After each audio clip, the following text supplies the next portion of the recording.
Guys, we have a new sponsor, Raycon. Raycon was founded by Ray J, and they offer premium wireless earbuds at half the price of their competitors. In fact, I'm wearing them right now. They sound amazing. And if they're good enough for Cardi B, they're good enough for me. Their latest model, the E25, is their best one yet. Guys, these things have 6 hours of playtime in a compact design with fun new colors. I will tell you, these are the only things I would wear to work out. I have cauliflower ear from a lifetime of grappling and wrestling and mixed martial arts. Nothing is comfortable in my ears. Nothing fits my ears. These, I'm done. They go right in. If there's anything more that you want, if there's anything more you need to know, if you want to get yourself a pair, just click on the link in the description below.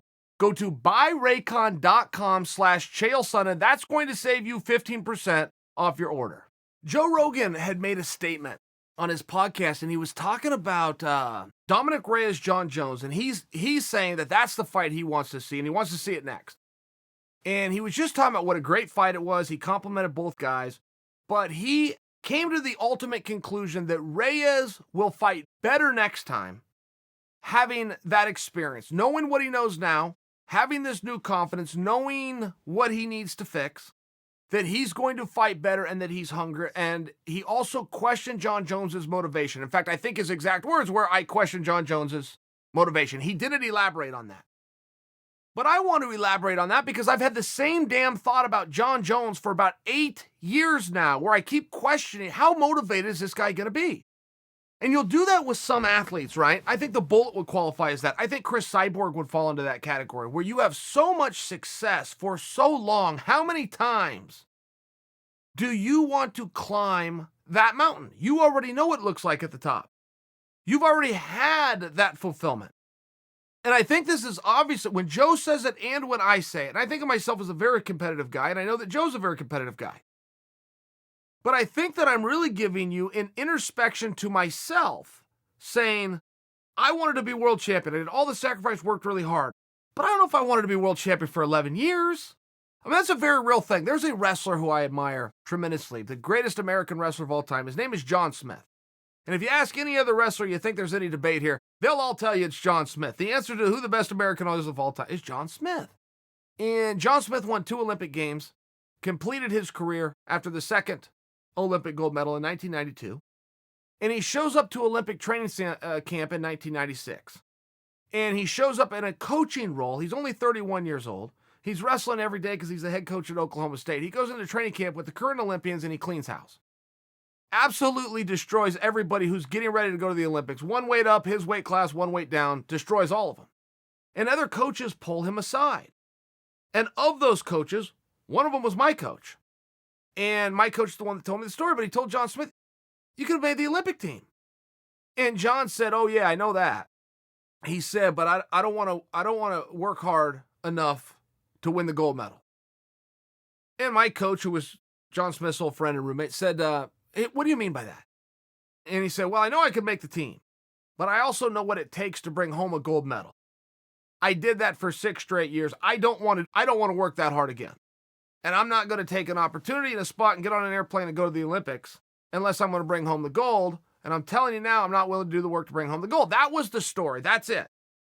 But I've taken that with me because that is a very real thing. And if you look at Jon Jones, who when the going gets tough could let up at any point and nobody will ever question what a wonderful career he had. He is willing to walk through that fire. He is willing to push through whatever he has to push through to make sure that he gets his hand raised. I mean, this is the toughest, this is the best competitor. I'm not ready to say he's the greatest fighter. I hear a lot of people saying he's the greatest fighter of all time. I do not believe that he has passed up Georges St-Pierre with his skills or his athleticism or his understanding of the sport. But if you want to talk about who the toughest fighter of all time is, and you want to say it's Jon Jones, I don't think anybody's going to disagree with you. So when you begin to question his motivation, as Joe did, I'm in the same spot. But 2 + 2 does not equal 4 with some guys. It just doesn't. Dennis Rodman, who you might recall. I mean, Dennis Rodman is the most decorated athlete to be a little bit what we call undisciplined, to reach the stardom and the level that Jon Jones has. Jon Jones is doing it in 2019. Dennis Rodman did it in 1989. That's how far back you have to go. There are some rules, absolute rules, but they're not laws. They're not laws. It's not like physics. They're not. But there are rules on what you have to do, and if you do not do them, if you do not check those boxes, you're just not going to be champion. Then, apparently every 30 years, goes from Rodman to Jones, there's somebody who comes along. Look, my father was a horseman, and he bought a horse named Sunvest, and he was told to buy this horse from a very well-known trainer. And the trainer said, go claim this horse, bring him to me. I'm the only one that knows how to train this horse. Nobody else can train him. I will make that horse a champion. Mark my words. So my father went and bought the horse. And the horse won 5 straight races, which tied a track record.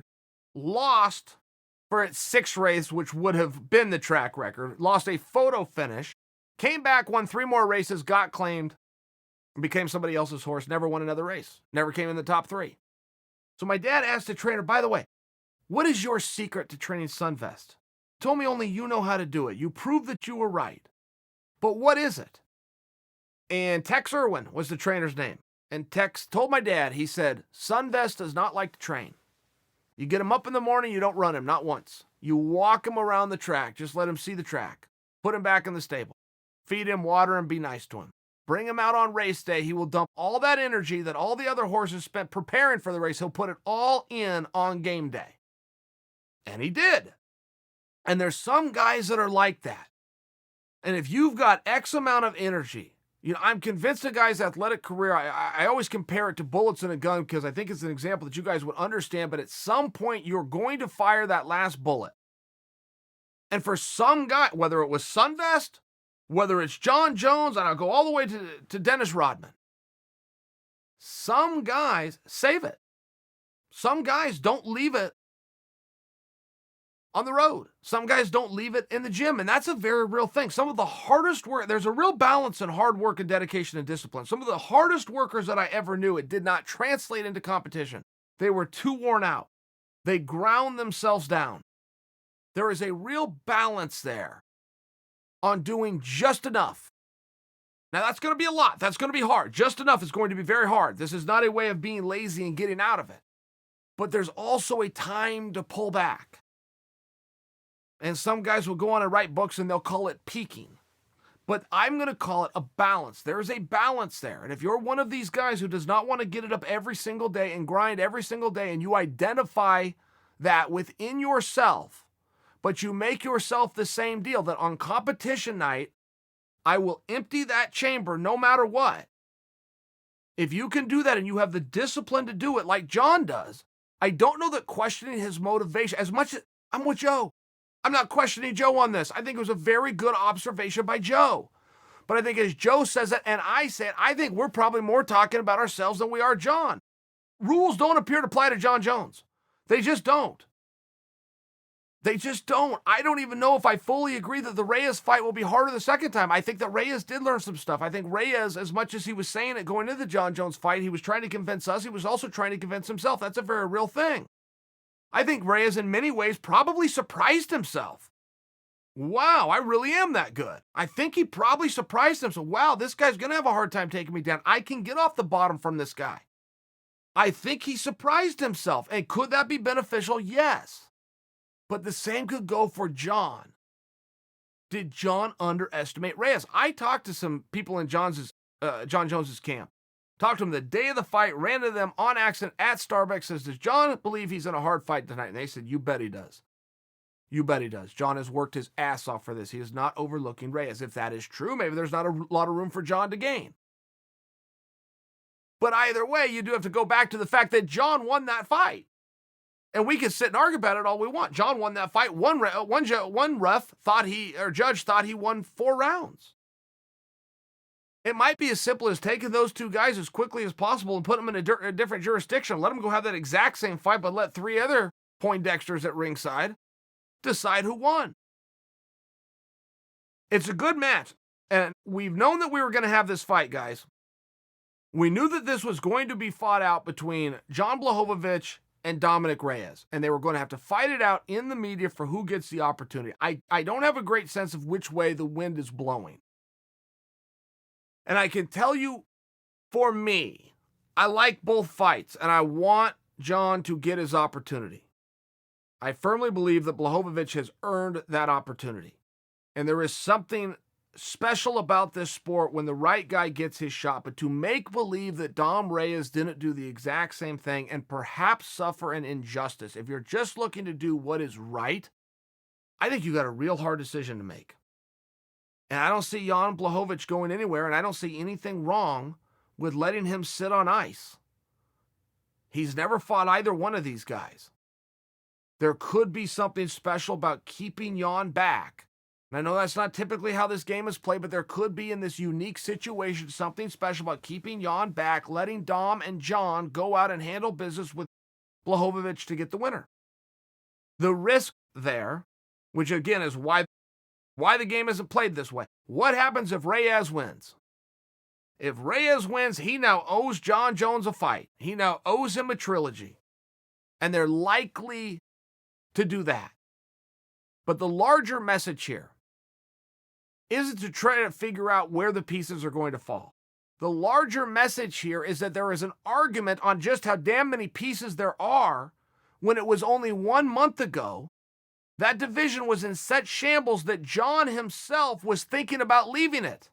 He was calling up a middleweight in Adesanya to come be his dance partner. He was talking about moving on and going and fighting Stipe. Now, he's got a lot of great options. Light heavyweight has been saved. That is ultimately the message. The fun that Blachowicz and Reyes are going to have unfold in front of us to try to get the mandate, I'm looking forward to it.